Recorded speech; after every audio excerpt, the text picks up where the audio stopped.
46, galabatul zan kafiyatun fi at-ta'abbudi wal amal. So para maintindihan natin yung regarding sa galabatul zan, when we say zan, ito yung assumption. Dapat yung malaman muna na yung madarikul idrak, yung level of comprehension ng tao o yung level of intellect ng tao ay nasa tatlo lang yan. Either nasa certain ilm ka, certain yakin na ilm ka, 100% na yun talaga yung pinaka-knowledge. Yun yung first comprehension ng isang tao, intellect niya. Number 2, galabatul zan, nasa assumption level ka. Number 3, nasa doubt level ka. Nasa pagdududa ka. Wala tayong issue regarding sa ilm. In a certain yakin ng knowledge, wala tayong issue yan. Kasi kapag alam mo na yung isang ibada ginawa mo at nasa certain yakin ka na ibada, wala tayong issue yan. After mo magsala at alam mo sa sarili mo na yun yung ibada na ginawa mo na sala, na nag-effort ka, yung talagang pagkakala mo na ibada, wala tayong issue yan. Pero yung issue kasi dito kapag nasa loob ka ng assumption. Ginawa mong isang ibada sa loob ng assumption, enough na ba yun para sabihin na tapos ka na sa isang ibada? Paano kapag nagkaroon ka ng assumption tapos ng isang ibada? Yun yung pinaka-point of argument dito. Halimbawa, isa sa atin, naglalakad ka dyan sa Dakota, tapos tinamaan yung damit mo ng ihi ng aso, kasi maraming aso dito eh. So, tapos noon, hinugasan mo, nilabhan mo, palagay natin nakapak ka ng dumi ng aso, tapos natalsikan yung damit mo, tapos nilabhan mo. Tapos hindi mo alam saan location nagkaroon ng najis doon. Tapos ang ginawa mo, nilabhan mo na. Ngayon, nung nalabhan mo yon, nag-effort ka naman para malinisan yung damit mo, yung abaya mo. At sinampay mo na. Pero tanong ko sa inyo, 100% ba sa yakin? In a certain yakin ng puso ninyo na nalinisan mo yung buong abaya mo nang wala na ang dumi yun? Wala, di ba? Kung nasa level ka lang ng assumption. Anong sabi dito? Galabatul zan, yung level ng assumption is enough na siya para umabot ka sa level ng ibada. Hindi lahat ng level ng ibada ay dapat nasa ilm ka or yakin. Yung assumption lang sometimes is enough na siya. As long as nag-effort ka dun sa bagay na yun. Kadalika, for example, nasa major impurity ka, either na nasa wet dreams ka, after ng wet dreams, or after ng sexual activity na mag-asawa. Ngayon, hindi ba kabilang dito dapat sa isang tao kapag nasa major impurity siya, may purify niya yung buong katawan niya? Ngayon, babasain mo yung ulo mo, buong party ng katawan mo, as long nag-effort ka doon. Ngayon, syempre, kailangan yung pati yung buhok mo, sa loob ng buhok mo, dapat mabasa mo yan. Malinis mo. After mo maligo, hindi ba may natitira na assumption sa sarili mo, nag-alinlangan ka, assumption, na lahat ba sa ulo mo nabasa or hindi? Hindi nyo, dapat ba nasa certain yakin ka, ilm ka, na nabasa mo yung buong katawan mo? Di ba nasa level ng assumption ka rin yun? Sabi niya, galabatul zan, kafiyatun fit ta'abbud. Yung assumption level mo dun is enough na siya. Which is, ang assumption kasi, 70/30. Ang ilm, 90 to 100%. Ang assumption, 70 to 30 level. 70% nasa assurance ka, 30% nasa pagkailangan ka. So, yung 30% isacrifice mo na yon. Number 3 example, alimbawa kapag ikaw ay nagtawaf sa Kaaba. Nagtawaf ka sa Kaaba, tapos nag-alinlangan ka kung pang ilang tawaf ka na. Paano ka magtatawaf? So, saan ang susundin mo? Sa pang ilan ka na? Yung nandun ka sa assumption. Meron pa rin yung natitirang assumption sarili ninyo diyan. Kung ano yung nag-domin sa assumption ni sarili ninyo, yun yung assumption ninyo na yun kayo gumalaw. Example number 4. Halimbawa, ang pagbibigay ng hatol sa trial court kapag nagkakaroon ng dispute o conflict sa pagitan ng dalawang parties. Ang judge dito, kapag nagbigay ng hatol, laysa ala yakin. Wala yan sila sa yakin na kung saan nasatisfy ng dalawang parties kapag nagkaroon ng dispute o conflict. So, kung ano yung binigay niyang effort, yun lang ang possible na magiging answer doon sa dalawang party kapag nagkaroon ng answer. Kaya nga sabi sa hadith ng Rasulullah sallam, fa inna ma aqdi bainakum ala ma nahwi ma asma. Nagbibigay lang sabi niya ako ng qada, ng rules or ng judge sa pagitan ninyo kung ano yung bagay na narinig ko.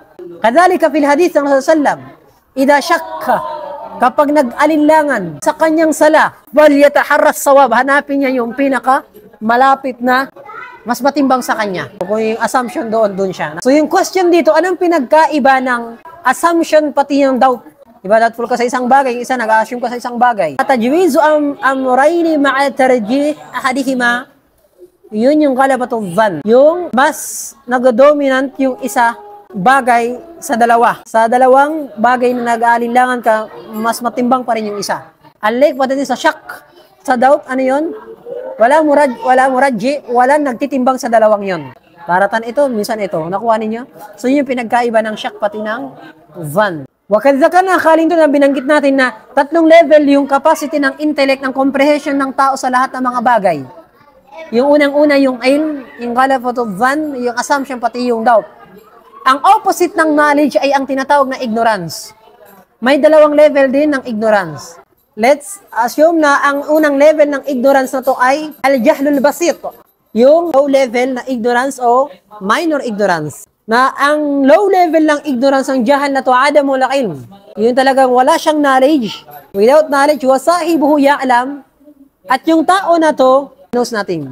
Alam niya sa sarili niya na wala siyang alam. Aminado siya. Ang ignorance na yun ay low level ng ignorance yan. Al-amru athani, ikalawa, yung tinatawag na jahlul murakkab. Yung high level ng ignorance o major ignorance. Ang major ignorance, ito yung knowledge sa isang bagay na opposite ng reality. Opposite ng truth, opposite ng knowledge talaga. Pero meron siyang knowledge, yun nga lang, opposite talaga siya sa reality ng knowledge. Hindi mo pwede sabihin na wala talaga siya. Kasi meron siyang pinanghahawakan. Nakuha ninyo pero yung pinanghahawakan niya na knowledge na yun talaga yung pinaka-opposite ng reality. Number 37, al-ahkam la tunatu bil awham. The Islamic rules or the Sharia it cannot be defined by illusion. Hindi siya masusundan o hindi ma-define ang Sharia o Islamic rules sa pagitan ng illusion. It means, yung ibadat o lahat ng uri ng ibadat sa muamalat, lahat yon ay hindi ka pwede magbigay ng rules sa pagitan ng illusion lang. Example, yung nullification ng isang uri ng ibada. Yung ipapawalang bisa mo isang uri ng ibada at yung pagpawalang bisa mo sa ibada na yun sa pagitan ng illusion lang. Nagsala ka. Tapos, nagkaroon ka ng illusion sa sala. Nang illusion mo na yun, nakautot ka or hindi. Tapos, kinat mo yung sala kasi nag-illusion ka lang, nakautot ka, pero wala pala talaga siyang amoy at hindi mo narinig. So, nag-illusion ka lang doon. So, annal ibada, yung ibada di tandaan nyo, la tunatu bil awham. Hindi pwede masunod yung illusion mo. Kadhalika, la i'ada, hindi mo pwedeng ulitin yung isang ibada at sa pagitan na nasira ata yung sala ko nun. Nasira ata yung fasting o mag-fasting ka o mag-ibada ka, mag-sala ka ulit. Sa pagitan na ng illusion, nag-illusion ka lang, na nasira yung sala mo. Halimbawa dito, sino man nag-perform ng ablution. After niya mag-perform ng ablution, nagkaroon siya ng illusion na kung saan parang nakaihi siya. Fala yu'idul wudu. Hindi mo pwedeng ulitin yung wudu mo kapag ang, ano mo doon, ay illusion lang. Ang doubt kasi 50-50, ang illusion kasi nasa 10-20% lang. Pero wala talaga yung reality. Kumbaga, ilm, assumption, doubt, illusion. Yun yung level. Ikaw yung makakapag-predict sa sarili mo kung saang level ka. Alang itatanong mo sa akin, yung katawan mo yun, yan yung katawan mo. Maliban kapag sasanid ka sa akin, sa ako malalaman. Ini-explain sa inyo yung level ng ilm, assumption, doubt, pati illusion. Kayo yung mag-predict sa sarili mo kung saang level kayo. Ang gagawin mong reference, ang reference mo sa pagitan ng ibada mo, either nasa ilm ka, assumption ka, doubt ka, o illusion ka. Yun ang gagawin mong reference. Kapag saan tumimbang yung sarili mo, yun ang sundin mo na rules. Walaqad jaa fil hadith, binanggit sa hadith sallallahu alaihi wasallam, ang sabi, wa idha jaa ahadakum asyaitan. Pag dumating sa inyo, isa sa inyo yung syaitan, faqala, at sinabi ng syaitan, innaka ahdathta, na-impurify ka. Nasa loob ka ng impurity, ganito. Falyaqul, ang sabihin mo, sabi sa hadith, kadhabs, sinungaling ka. Dapat daw labanan mo yung syaitan doon. Magbibigay ka ng sawab, ng jawab, ng answer, ng absolute answer doon sa pagitan ng kung saan doon tumitimbang sa'yo. At ang titimbang sa'yo kung saan sa pagitan ng kakayanan mo. Sa pagitan ng kudra ng ability mo rin. Halimbawa, ang isang tao may sakit sa hospital, nagsala siya na nakahiga. Hindi niya alam, 3 o 4 siya. Fakayfa tufti, ano yung bibigay mong fatwa sa kanya? Doon siya sa 3. Kasi doon yung ability niya bilang may sakit siya. At yun yung possible na bibigyan siya ng sawab doon. Allahu a'lam. So, hindi mo pwede bigyan ng ta'sir, hardship ang isang tao sa pagitan ng istifta ng ganun mga bagay. Kasi li'an al-jin, ja'a, dumating religion sa pagitan ng taysir. I-level mo yung fatwa na kung saan sa maslahan ng ikinabubuti ng individual at general. Sa pagitan ng ganun mga bagay rin. Al-yaqin, certain knowledge daw, o certain na yaqin, la yazul bisyak. It will be not nullified by doubt.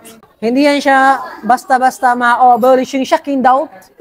Hindi ang yakin, certain yakin, nasa ilm ka ng yakin, high level ka, 91%, pinanggit natin kanina. Hindi siya pwede mawala sa pagitan ng doubt lang. Shak. Yan sinabi natin, yakin. assumption, shock and doubt, at pati yung illusion. Yung level ng 91%, hindi pwede mag-dominant dun yung shock. Dapat nandun pa rin mo yung yakin. Example, nagsala ka, 3, 4. Kapag meron kang yakin doon, ay alisin mo na yung shock, wala na yun. At pwede rin yun dumating yung shock sa inyo na, ano yun, kapag ikaw ay nasa sala, nakautot ka ba or hindi. So, di ba sinabi natin na ang nabatla ng ibadah, pawalang bisa mo yung ibadah kapag nasa loob ka, bawal yun. Lalo sa mga wajibat. Sa sunnah, Amirus Sunnah wa nafsu al-fa'il. Yung doer of the action ng sunnah, siya yung mag-decide kung alin siya. Pero pagdating sa wajib, bawal. Kasi, minal wajibat.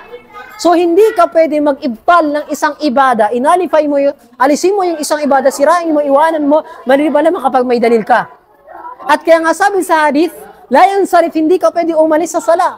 Hatta yasma sautan, hanggang sa hindi ka nakarinig ng sound. At saka ng yajidrihan, makaamoy ka ng amoy. Ati siya, dumating yung sharia dito ng hadith na dapat yung ibtal ng ibada mo dapat sa pagitan ng dalil. Hindi mo pwede i-abolish yung isang ibada kapag nandun ka, nakatayo ka. Hindi mo pwede sabihin na sirain yung ibada o alisin mo. Umalis ka sa isang ibada, maliban lamang dapat sa yakin ka. At ang yakin na yon ay siguraduhin mo talaga na amoy mo, narinig mo.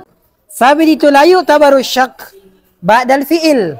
Hindi na kinoconsider ang doubt after ng action. Ang tinutukoy na action dito is yung ibada. Wa may kathir asyukuk. Ibig sabihin nito, hindi na dapat kino-consider ang isang doubt kapag gatapos mo gumawa ng isang ibada. After mo gumawa ng isang ibada, ng isang action, at nagduda ka dito, after matapos yung isang ibada, fasyaku ba'dal fi'l gayru mu'tabar. Yung doubt after the ibada is hindi na kino-consider. Example, dumating sa isang lalaki, isang tao, yastafti, humingi ng fatwa sa'yo, nakasirul waswasa, maraming nagwaswas sa kanya, na hindi niya alam kung saan yung tama. After ng ibada, pakaifa tufti, anong fatwa mo? Itrah asyak wa bani alal yakin. O kaya, tufti bi khilafi syak, bigyan yung fatwa sa kanya yung opposite ng doubt. Yung opposite ng doubt, sige, itayo mo siya after ng ibada. Hindi na kino-consider ang doubt pagkatapos mo gumawa ng ibada. After mo nagsalam ka na. Tapos naisip mo na nagtasyahud ka ba or hindi. Hindi na yung kinoconsider yung nagdududa ka kasi tapos ka na mag-ibada. Basta tapos ka na sa ibada, tapos nagduda ka, doon pumasok yung pagdududa pagkatapos ng ibada, hindi na yung kinoconsider. Huwag mo nang i-consider, balikan yun. Yun ay wasafi to shaitan.